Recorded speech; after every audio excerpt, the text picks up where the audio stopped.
فاسألوا أهل الذكر إن كنتم لا تعلمون.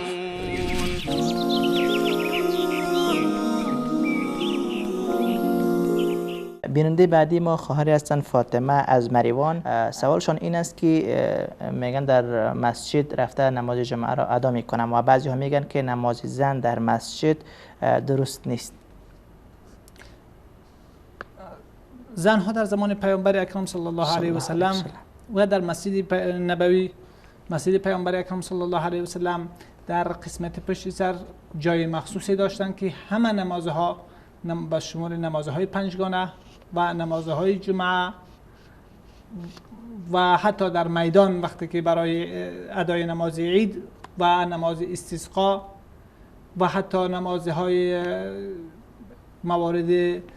آفتابگیری و دیگری که از پیامبر اکرم صلی الله علیه و سلم ثابت شده، حضور زنها در تمام آنها ثابت هست و پیامبر اکرم صلی الله علیه و سلم از منع ساختن زنها از رفتن به مسجد منع فرمودند. لذا راجح در مسئله، اگرچه دیدگاه بعضی از فقهای اسلام هست که احترامی خود دارم و جایگاه مهم و